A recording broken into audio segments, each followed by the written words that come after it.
Do you know what makes Sabrina Carpenter attractive? Welcome to another episode of Facial Aesthetics by PinkMirror.com. Sabrina Carpenter's bizygomatic to face height ratio is an impressive 1.08, definitely on the larger side. In the world of facial aesthetics, both average and larger ratios are often seen as the gold standard of beauty. The facial width to height ratio, which measures how wide the face is compared to its height, is a key player in this.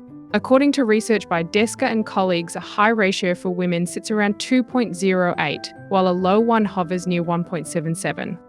Let's take a look at some celebrities. Jessica Williams rocks a smaller ratio of 0.93, while Vanessa Williams hits an average of 1.03. Then we have Brie Larson, who, like Sabrina Carpenter, boasts a larger ratio of 1.09, right in the sweet spot of what's considered highly attractive. Sabrina Carpenter rocks a stunning eye-mouth-eye angle of 51 degrees, which is right in the sweet spot of facial aesthetics. When it comes to beauty, moderate to wide angles are more attractive. Studies show the average eye-mouth-eye angle for women hovers around 50.16 degrees, with Frakowitz's research backing up the claim that wider angles align with attractiveness. The ideal range for this angle spans from 42.02 degrees to 61.14 degrees, with the average sitting at 48.73 degrees. This explains why celebrities like Vera Farmiga, with her sharper 45-degree angle, and Danielle Rose Russell, flaunting a wider 53-degree angle, catch our eye for different reasons. And then there's Halle Berry hitting that sweet moderate mark with a 50-degree angle. Sabrina Carpenter's Filum measures up at 11 IPD units, a small length that's got the beauty world buzzing. In the realm of facial aesthetics, smaller and average Filum lengths are more attractive. The Filum is that little space between the bottom of your nose and your upper lip, and it turns out that it makes or breaks your facial harmony. Research pinpoints the average Filum length for women at around 14.3 millimeters, with some studies placing it slightly lower at 13.86 millimeters. Ding's research narrows down the ideal range to somewhere between 12 to 15 millimeters.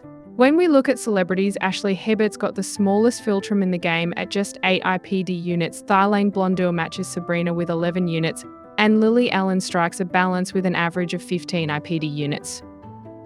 Sabrina Carpenter's nose width measures 37 IPD units, which isn't her most flattering feature, putting her in the average category. In the world of facial aesthetics, smaller nose widths are generally seen as more attractive. Studies show that the average nose width for young women is between 30.5 millimeters to 31.1 millimeters. Research has shown that noses less than 1/4 the width of the face are perceived as more beautiful. Another study found that 64.8% of participants preferred smaller nose proportions in women. When we look at celebrities, Rumor Willis hits the mark with an ideal nose width of 30 IPD units, while Molly Sims has a slightly larger but still small width of 34 units. Like Sabrina, Letitia Wright has an average nose width of 41 IPD units. Sabrina Carpenter's bizygomatic width measures 138 IPD units, which puts her width on the larger side. In the world of facial aesthetics, an average width is typically seen as more attractive. Research shows that the average bizygomatic width for women is around 133.77 millimeters, while another study suggesting a slightly smaller average of 131.81 millimeters. Studies also suggest that this width is sexually dimorphic, meaning women generally have smaller widths compared to men. When we look at celebrities, Halle Bailey has a petite width of 122 IPD units, while Sharon Osbourne is on the larger end with 141 units. Kelly Rupper, much like Sabrina, falls into the average category with 134 IPD units. Let us know what you think.